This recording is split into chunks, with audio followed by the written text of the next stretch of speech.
Pôr-se-á cerco contra nós, ferirão com a vara na face ao juiz de Israel.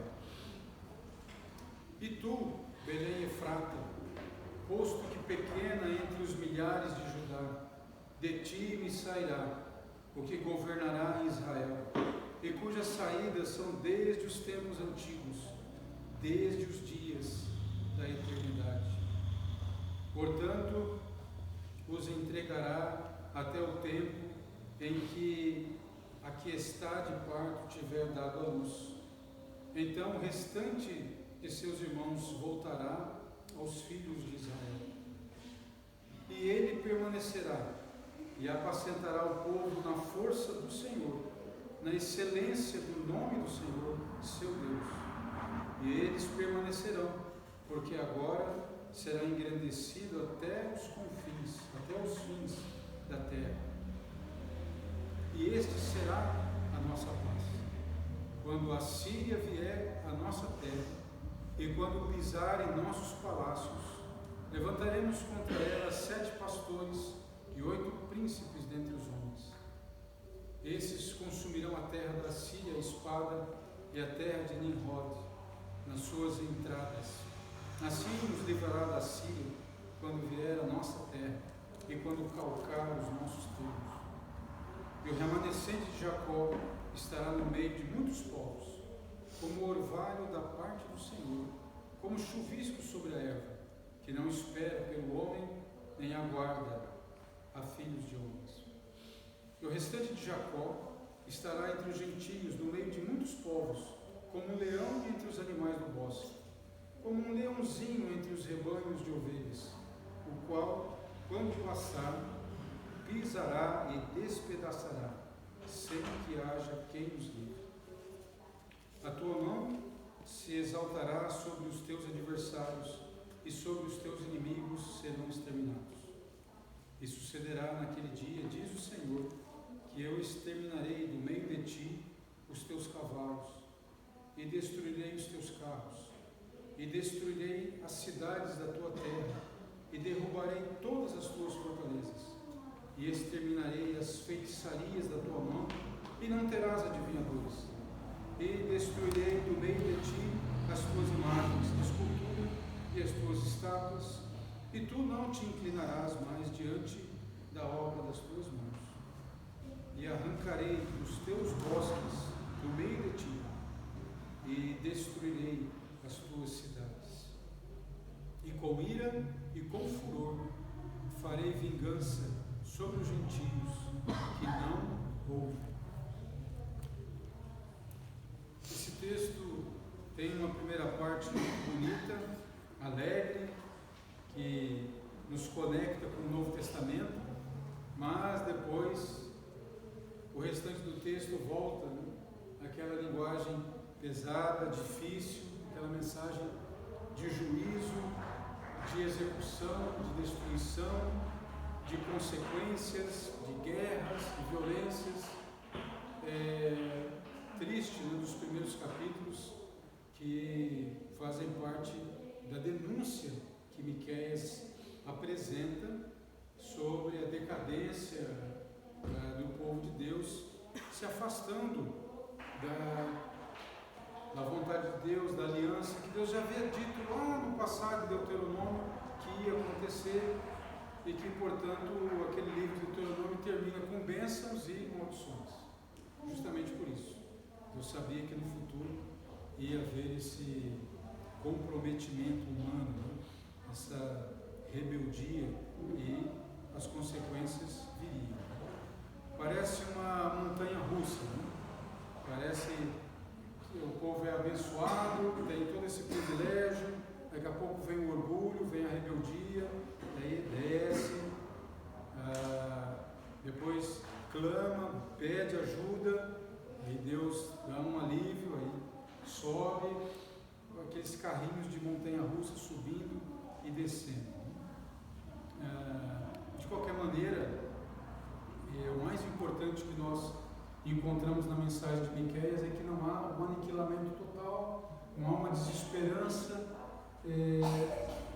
mas ao agir de Deus ali, pouco a pouco, discretamente, como vimos em Miqueias capítulo 4, né?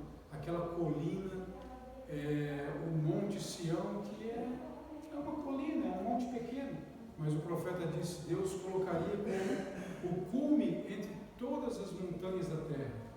E nós temos montanhas enormes na terra, mas Deus está pegando as coisas simples e trabalhando com elas, né, para revelar a sua graça e a sua misericórdia. E aqui ele fala isso, né? De maneira que Deus não pode ser acusado de infidelidade, Deus não pode ser acusado de que ele mudou, de que ele se arrependeu, de que as coisas se tornaram difíceis para ele. Quando nós lemos a revelação das Escrituras, quando nós vamos lendo a mensagem dos profetas, nós percebemos que Deus é fiel, que ele já tinha previsto isso, que ele já tinha anunciado, que ele tinha dito isso antes, e as coisas estão acontecendo exatamente como ele falou. Eu me lembro de um pastor amigo nosso, que é também advogado, né? E no carro dele, na época era moda colocar adesivo Deus é fiel. Ele colocou esse adesivo no carro dele, só que ele se distraiu e colocou o adesivo da OAB. Como ele é advogado, ele tinha lá o adesivo da OAB, e ele colocou perto do adesivo Deus é fiel, aquele adesivo. Então a gente lia assim: Deus é fiel, consulte sempre um advogado. Aí eu disse para ele assim: você não percebeu que ficou estranho?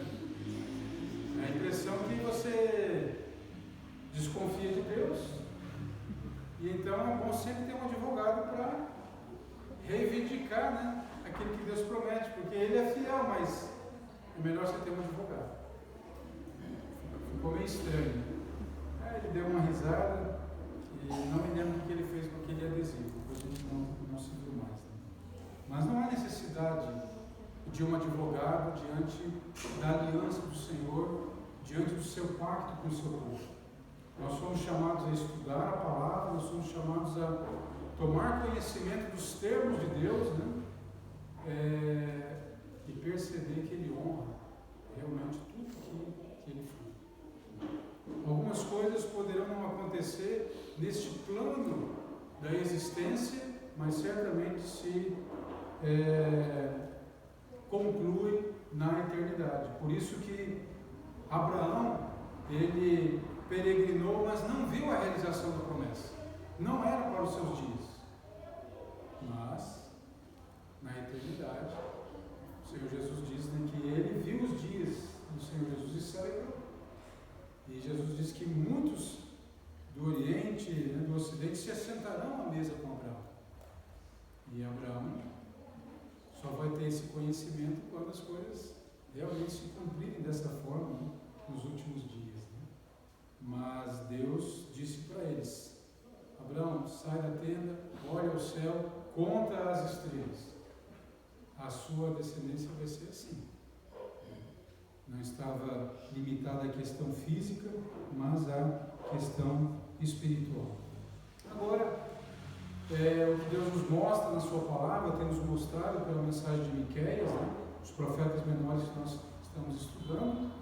Deus nos chama, como seu povo, a participar com alegria da realização do seu plano, como seus servos, como meios escolhidos, como testemunho dele, né?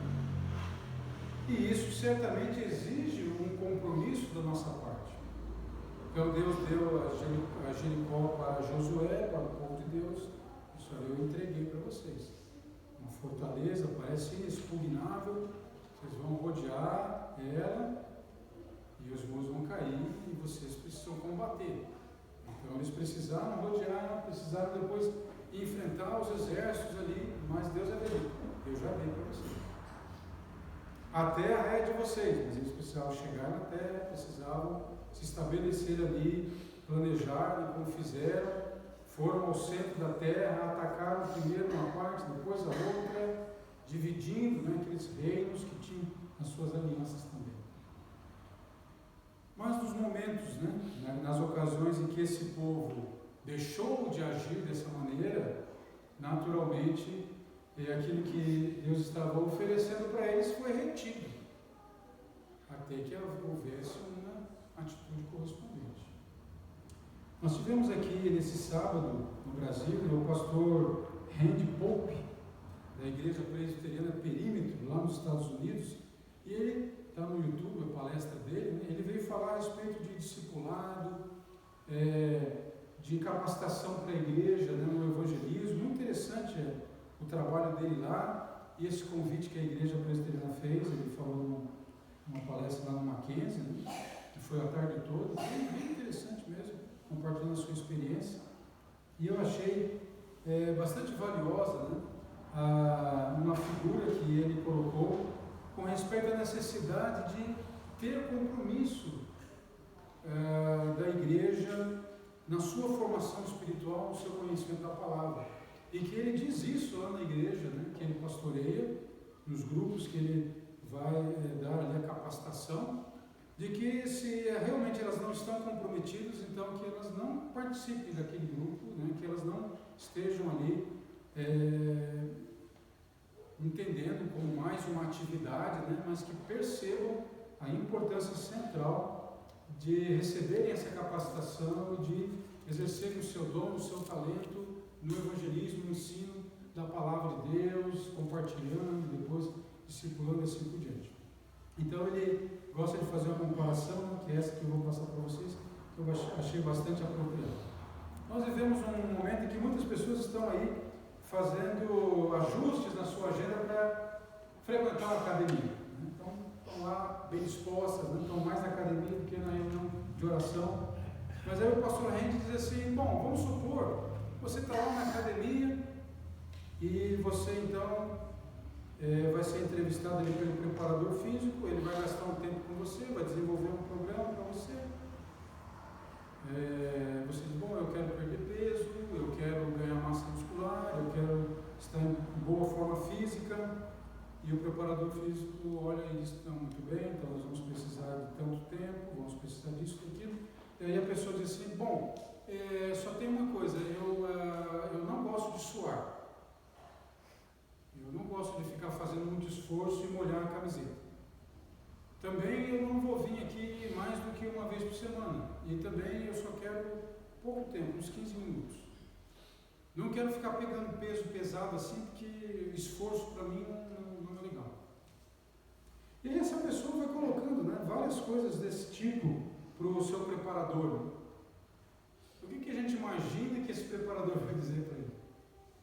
Olha, aqui não é o seu lugar, né?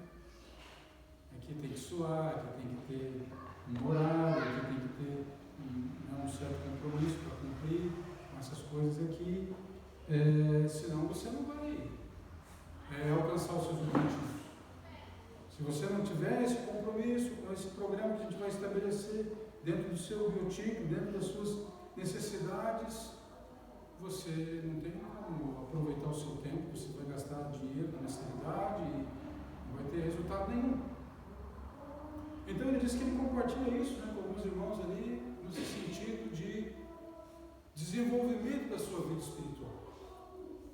Bem, nós podemos pensar a mesma coisa com relação ao que nós conhecemos como os meios de graça, né, as chamadas disciplinas espirituais. Não pode uma pessoa, né, querer, como diz Miqueias aqui, anunciando, né, ao povo da sua época, né, como é que eles poderiam querer a presença de Deus ao seu lado, abençoando-os, guardando-os e protegendo-os, né, quando eles demonstravam completo desinteresse pela vontade de Deus, por aquilo que Deus estava dizendo para eles estavam fechados a isso, eles estavam com seus corações voltados para outros interesses. Então, isso não podia acontecer. Tem uma música que eu ouvi, muito bonita, onde ela nos faz pensar sobre uma espiritualidade cristã que nos leva para um nível de vida mais elevado. A música, em determinado momento, diz assim, né? Vamos buscar a vontade do céu, vamos tocar um som do alto, adorar o que se adora no céu. Vamos ter novos ouvidos, novos olhos, vamos buscar os lugares celestiais, lugares santos, lugares altos, lugares elevados.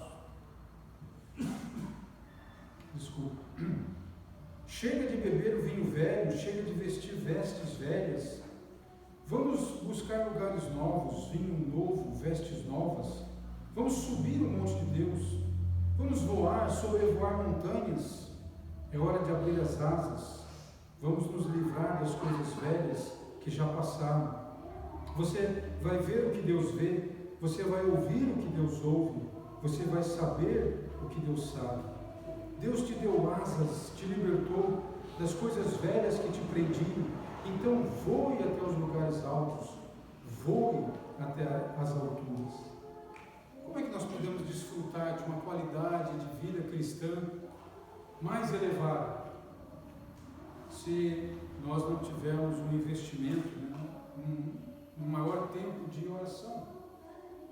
Nossa vida de oração, um tempo de qualidade, meditando nos salmos, buscando ter uma disciplina de lugar e horário, resgatando essa piedade cristã, e ficamos dependentes apenas de mídias, apenas de meios impessoais, e nos descuidarmos dessa questão da nossa vida de oração.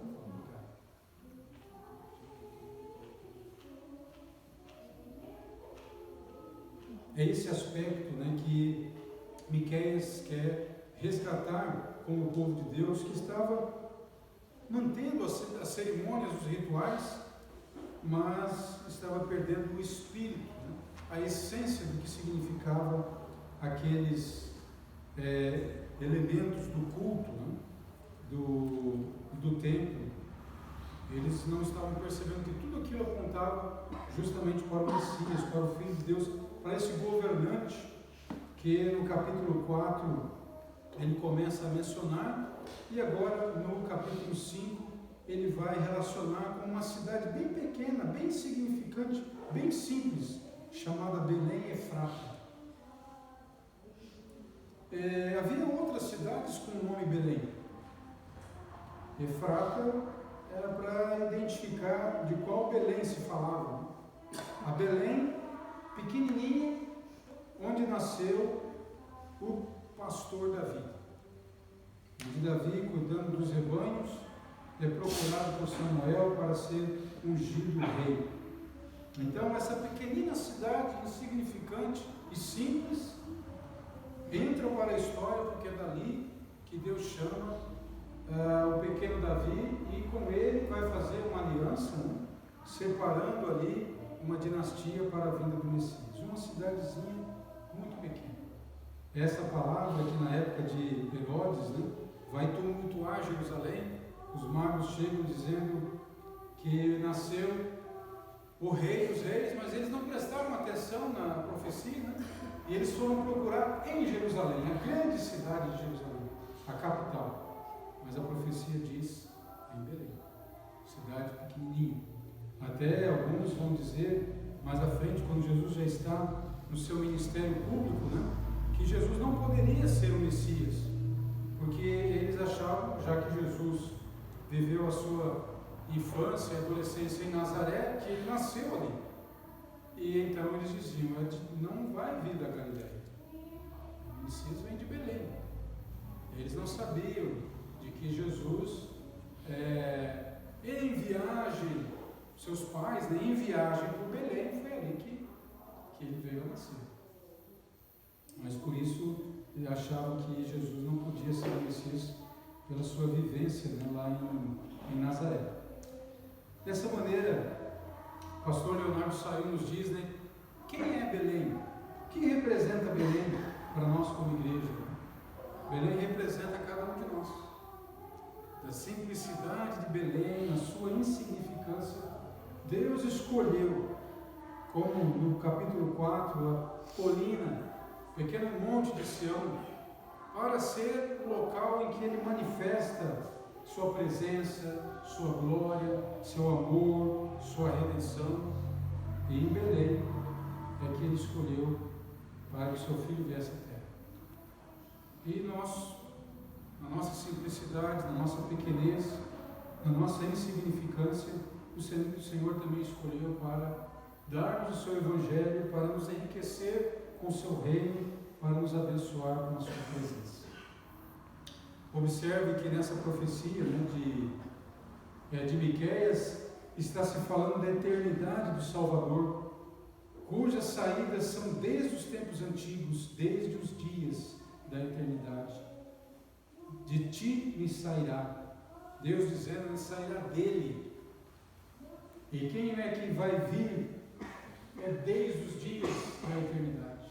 Não é um ser humano comum, não é um rei comum, não é um líder comum, mas é alguém que tem na sua natureza a deidade. Nós vemos isso lá em João, no capítulo 1, João falando a respeito do verbo que estava com Deus, que era Deus. Talvez Miqueias não tinha um entendimento tão completo dessa profecia, mas ele se alegrou, e algumas pessoas que, pela graça de Deus, puderam vislumbrar o que isso significava, né, também puderam se alegrar. O pastor David Paulson diz que Miqueias, olhando para o futuro, como que vendo os acontecimentos num telescópio, ele não conseguia às vezes distinguir, né, a distância no tempo entre esses acontecimentos. Ele os via todos juntos. Talvez ele pensava que seria uma sequência, um atrás do outro. Como, por exemplo, nós olhamos já para a serra, agora, não sei se está para cá, não está para cá, né? Parece aquela muralha, né, lá no horizonte. Então nós olhamos e vemos, parece realmente uma grande muralha, mas à medida que a gente vai se aproximando, a gente percebe que tem morros, uns mais baixos, depois um recorte, aí o outro um pouco mais alto, e assim vai, até chegar ali naquela parte, né, a mais alta, que às vezes é até um platô, né, como ali aquele do Realengo, né, quando você vê ali aquele descampado, aquele gramado enorme, e vê o outro lado lá, o Rio Grande do Sul, muito bonito. Mas de longe nós vemos eles bem próximos, e quando nós nos aproximamos, nós vamos percebendo que eles têm diferenças de altura e alguns distanciamentos, né?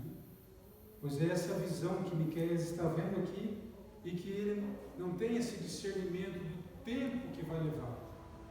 Ele parece que vê como se as coisas estivessem, né, todas próximas, né?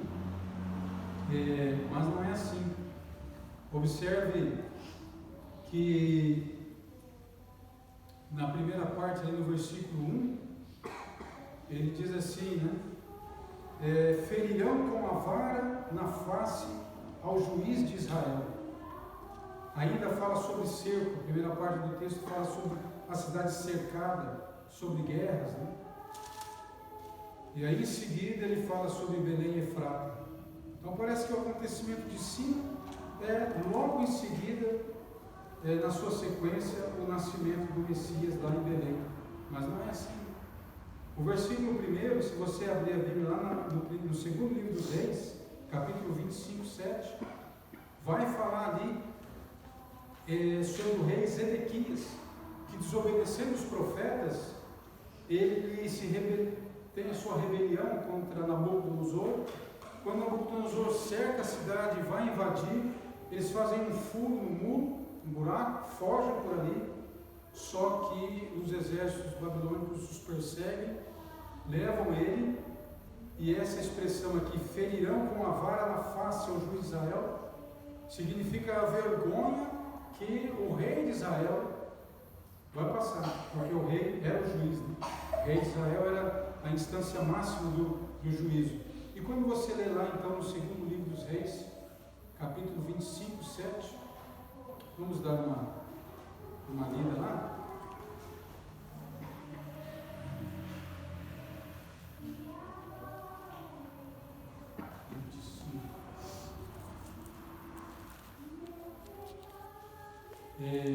Vamos ler aqui, segundo livro dos Reis 25, vamos ler a partir do versículo 5, 6 e 7. Porém o exército dos caldeus perseguiu o rei e o alcançou nas campinas de Jericó, e todo o seu exército se dispersou. Tomaram o rei e o fizeram subir ao rei da Babilônia, a Ribla, e foi-lhe pronunciada a sentença. Os filhos de Zedequias mataram diante dos seus olhos e vazaram os olhos de Zedequias e o ataram com 2 cadeias de bronze e o levaram a Babilônia. Veja que coisa triste, né? Aqui se cumpriu a profecia do versículo 1: ferirão com a vara na face ao rei de Israel. Falando sobre esse cerco, falando sobre a prisão do rei, sobre ele ser humilhado publicamente. Ferir com a vara na face é humilhação pública. O rei Zedequias, infelizmente, teve que ver os filhos serem executados, teve que passar pela vergonha, mas os profetas tinham avisado para que ele não se rebelasse, para que ele fosse humilde, para que ele cumprisse a palavra de Deus. Mas ele não obedeceu. E aí dá a impressão, vem o segundo versículo, né? Em seguida tem a chegada do Messias. Nós sabemos que não. O povo foi levado para a Babilônia, ficou 70 anos, depois volta da Babilônia, reconstrói a cidade, um período de cerca de 400 anos, e aí vem João Batista. Olha quanto tempo, mais de 4 séculos. Mas se cumpriu. E depois o texto continua nos dizendo que ainda o povo teria que enfrentar mais guerra. O remanescente do povo de Deus seria espalhado entre as nações e Deus agiria com bastante severidade para tirar desse povo tudo aquilo que esse povo tinha como segurança, como uma representação de prosperidade e da bênção de Deus: dinheiro, cavalos, carros, terras, alianças, seus adivinhadores, sua mistura religiosa, suas estátuas, seus altares. O profeta diz que arrancaria tudo isso deles, para que eles desfrutassem apenas da confiança no Senhor, desse seu rei pastor, para que eles usufruíssem da alegria de serem governados por um rei justo e bom. Eles teriam que passar por essa cirurgia em que Deus ia extrair do coração deles todos esses elementos idólatras, todas essas coisas que pareciam vantajosas, mas não eram boas, não eram instrumentos de Deus, eram apenas ídolos que escravizavam, que iludiam e que eles teriam que abrir mão, mas não abririam. Eles estavam muito apegados àquilo, eles viviam e dependiam de tudo aquilo. Por isso essa linguagem forte de Deus, do versículo 9 até o versículo 15, né? Verbos bem pesados: exterminarei, destruirei, arrancarei, várias vezes repetindo: destruirei, destruirei, destruirei. A ação de Deus estabelecida pela força, né? Eliminando todas essas coisas que para as demais nações serviam como lembretes e exemplos de grandeza, mas para o povo de Deus representavam apenas a sua decadência. Bom, para nós, igreja, alguns comentaristas, né, Calvino, iniciando a sua abordagem reformada desse texto da palavra de Deus, ele aplica à igreja. Ele entende que agora é o tempo da igreja, então essas promessas, essas advertências, né, elas devem estar sendo olhadas no contexto da fé cristã. Como é que nós podemos olhar para isso, meus irmãos, e pensar hoje, olhando o cenário religioso, né, principalmente evangélico, em que muitos desses elementos de outras religiões, né, estão sendo trazidos para dentro do culto? Em vez de haver um distanciamento, um afastamento dessas coisas que criam atração, criam número, muitos estão, infelizmente, se interessando em desenvolver cada vez mais essas dinâmicas e se afastar da simplicidade da palavra de Deus. Uma pergunta que precisamos fazer para nós também. A palavra de Deus, o Evangelho, aquilo que Deus entregou à igreja como seu depósito da fé, é suficiente para nos manter unidos, para nos manter em comunhão com Deus, buscando esse direcionamento para o exercício da nossa vocação, do nosso dom, ou nós vamos abrir mão dessa simplicidade e também abraçar todos esses elementos mais atrativos, mais empolgantes, que tem se tornado comum no meio religioso. Hoje nós vamos participar da mesa do Senhor, e a mesa do Senhor, ela nos recorda aquilo que o Senhor Jesus nos oferece.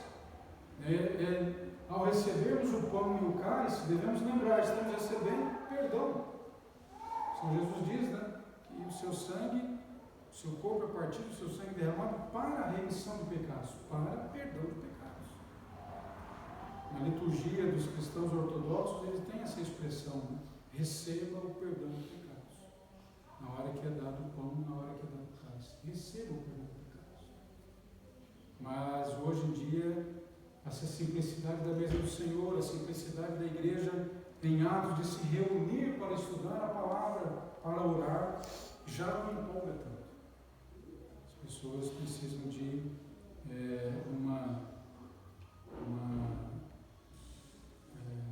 um cardápio mais atrativo. E é exatamente isso que Miqueias está dizendo para esse povo, que Deus vai retirar de uma forma definitiva. E de fato, quando o povo volta do cativeiro, eles não têm mais nenhum interesse nessas coisas das demais nações. As nações até se aproximam e se oferecem para ajudar a construir o templo. E elas, Neemias diz, não, vocês não têm parte nisso. Isso é uma responsabilidade nossa, uma tarefa nossa, um compromisso nosso. E aquelas nações tentam de novo, ali pela miscigenação ou pela ameaça, desenvolver esse sincretismo, mas eles dizem, não, nós não podemos nos envolver. Nós precisamos fazer isso sozinhos. Exatamente o que o profeta Miqueias diz aqui, Deus exterminou aquela atração, aquela paixão, aquele desvaneio que eles tinham pela cultura, pela religiosidade dos países, das nações que estavam ao seu redor. Agora os seus corações estão voltados ao Senhor. Belém e Efrata é essa simplicidade, então, que nos recorda também que Deus escolheu as coisas pequenas, as coisas que não são, para manifestar a sua graça, a sua sabedoria e o seu amor. Gerhard van Groningen, um holandês, ele elabora um texto para sintetizar um pouco o que Miqueias fala sobre a vinda de Jesus. Ele diz assim: ele vem como um governante, vem de antes do tempo, é divino, nasce de mulher em trabalho de parto, vem da linhagem e cidade de Davi. Ele abre os portões, ele quebra os laços opressores, ele reúne os filhos do pacto, restaura-os como remanescente do povo escolhido, permanece firme para governar, dirigir e servir, pastoreia seu rebanho e o faz habitar em segurança, permanece soberanamente no controle de todas as forças, exerce autoridade e poder divinos, faz as demais nações, grandes ou pequenas, dobrarem-se diante dele, guia-as a seus caminhos, sua obra e sua adoração. Ele é paz, ele traz a paz aos seus de toda tribo, língua e nação. Mas o cumprimento dessa paz, desse governo de paz, de reunir o remanescente, ainda não se cumpriu.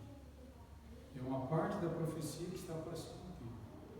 É interessante que nós já vemos alguns sinais disso se cumprindo. Nós temos testemunhos de muitos judeus se voltando para Jesus, formando grupos, formando ministérios de evangelização, realizando eventos, cursos, palestras.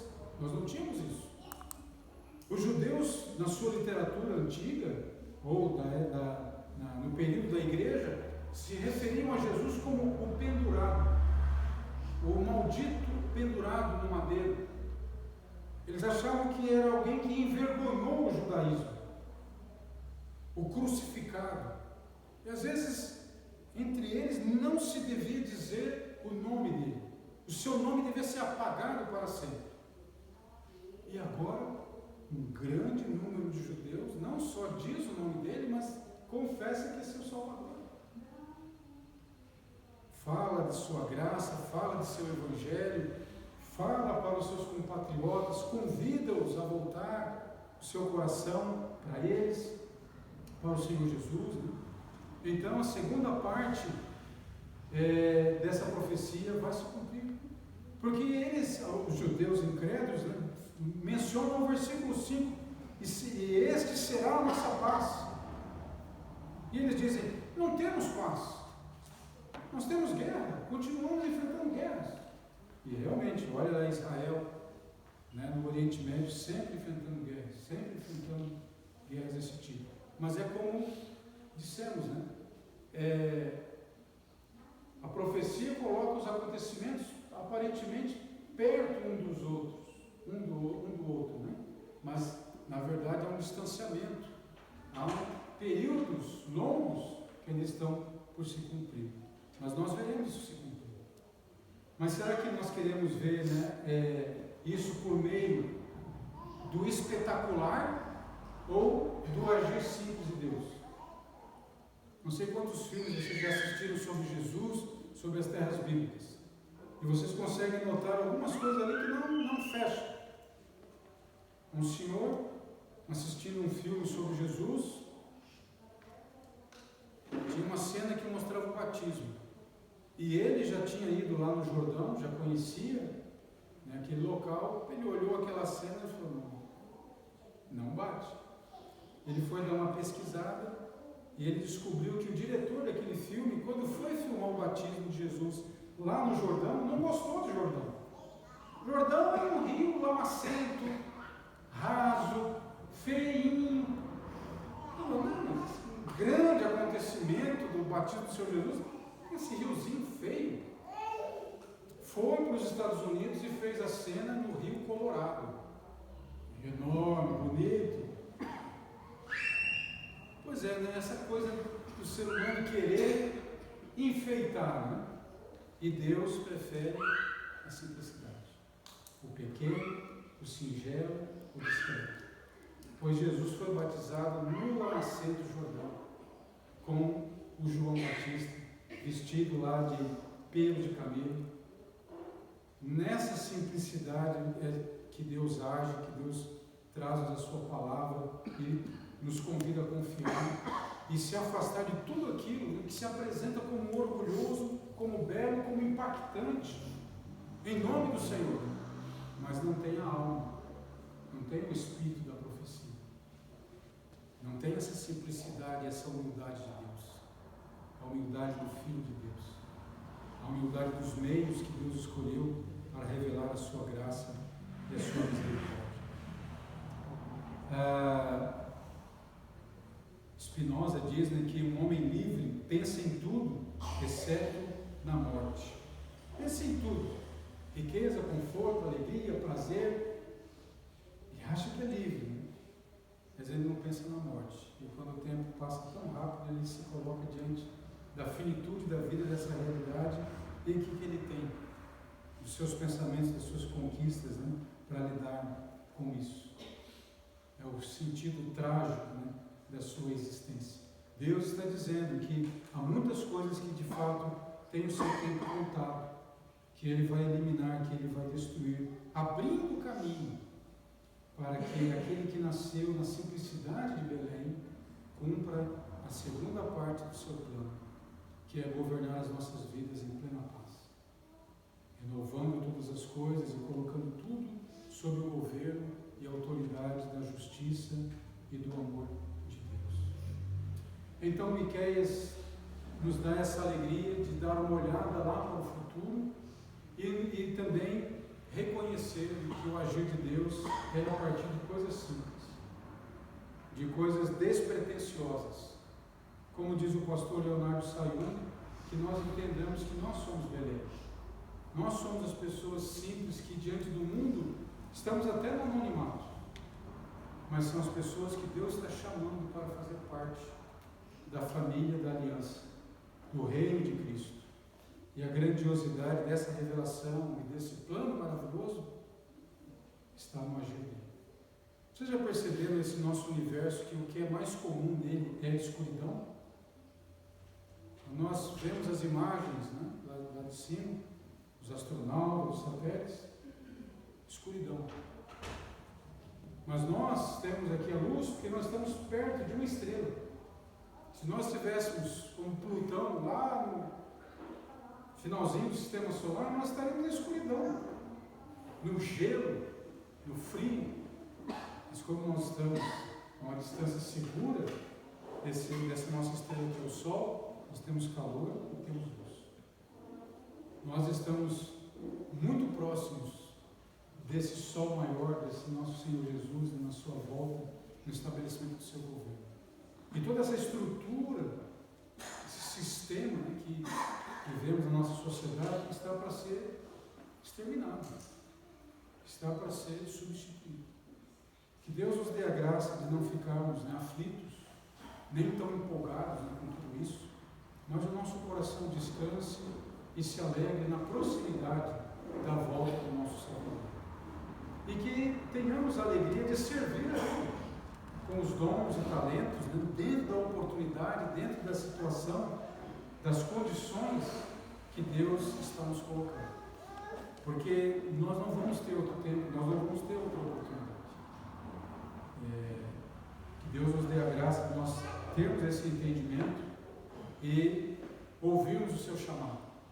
Ouvirmos o seu chamado para o serviço da sua igreja, do seu reino, nesse tempo. Então, se as tropas se juntam para cercar a cidade do povo de Deus, também o povo de Deus se junta para orar, se junta para abrir a palavra e ouvir as instruções do seu rei, do seu comandante. A força do Senhor, como diz Miqueias, vai se manifestar até os fins da terra, e o seu governo permanecerá, e ele apacentará o seu povo com a força e no nome do Senhor. Nós já aprendemos em outras ocasiões o que representa o nome do Senhor. Por isso ele diz: não tomarás o nome do Senhor teu Deus em vão, porque o Senhor não terá por inocente o que tomar o seu nome em vão. O nome de Deus traz toda a revelação da sua vontade, do seu poder, da sua aliança, da sua graça. Deus, na sua misericórdia, meus irmãos, nos dê essa alegria, essa esperança e esse desapego de todas essas coisas temporais que Deus começa a remover, Deus começa, né, a derrubar.